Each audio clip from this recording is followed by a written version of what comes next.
대구 경북의 인구 감소세가 가속화하고 있습니다. 지난해 대구 출생아 수는 9,407명으로 처음 10,000명 이하로 떨어졌습니다.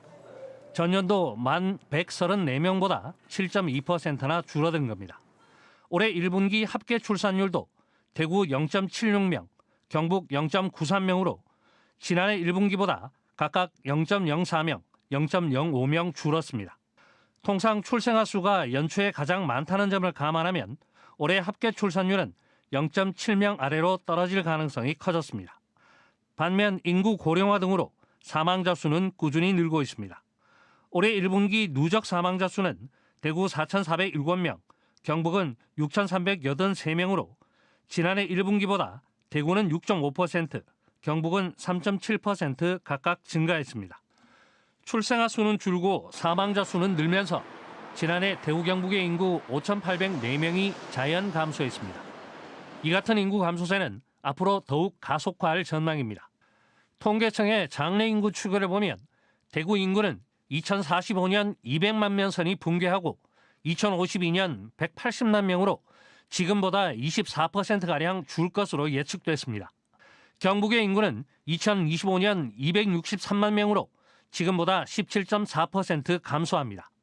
특히 15세 이상 64세 이하의 생산 연령 인구의 감소가 두드러집니다. 대구의 생산 연령 인구는 2022년 168만 명에서 2052년 89만 명으로 46.9% 감소할 것으로 전망됩니다. 같은 기간 경북은 175만 명에서 96만 명으로 45% 줄어듭니다. 반면 65세 이상 고령 인구 비중은 빠르게 증가합니다. 2052년 대구의 고령 인구 비중은 42.5%로 증가하고 경북은 49.4%로 절반에 육박합니다. 일할 사람은 줄고 부양할 사람은 급격히 늘어나는 겁니다. 인구 감소에 따른 파장이 재난 수준에 이를 것이라는 전망입니다. 이 때문에 경상북도는 올해 저출생과의 전쟁을 선포하고 나섰습니다. 미혼 남녀의 만남에서부터 결혼과 출산, 보육에 이르기까지 전 주기에 대한 포괄적인 지원책을 대대적으로 추진하겠다는 겁니다. 오는 2040년까지 출산율 1.5명대를 회복하는 것이 목표입니다. 출산, 결혼, 주거, 돌봄까지 총망라한 정책들을 한꺼번에 빅푸시 전략으로 마을 공동체가 함께 아이를 돌보는 아이 돌봄 마을과 돌봄 융합 특구, 산업단지 돌봄 교육센터 등 파격적인 제안도 내놨습니다. 저출생 문제의 주요 원인이 주거와 양육, 일가정 양립 등인 만큼 지방에서 해법을 찾아야 한다는 겁니다. 경북이 먼저 정책을 실험해 성공 모델을 만들고 새마을운동처럼 전국으로 확산하자고 제안했습니다.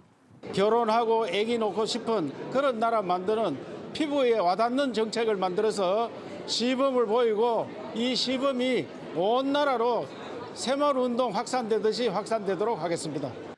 정부도 부총리급인 가칭 저출생 대응 기획부를 신설해 저출생 문제를 국가적 아젠다로 대응하겠다고 밝혔습니다. 국민의힘도 이번 21대 국회에서 저출생 문제와 민생 해결에 집중하겠다며 관련 입법에 나섰습니다. 젊은 세대들이 아이를 낳고 키우고 싶은 마음이 들도록 사회 문화적 환경을 개선하는 것이 저출생 문제 해결의 관건입니다. 2006년 이후 300조 이상의 예산을 투입하고도 해결의 실마리를 찾지 못한 저출생 문제가 이번에는 돌파구를 마련할 수 있을지 주목됩니다. KBS 뉴스 박준영입니다.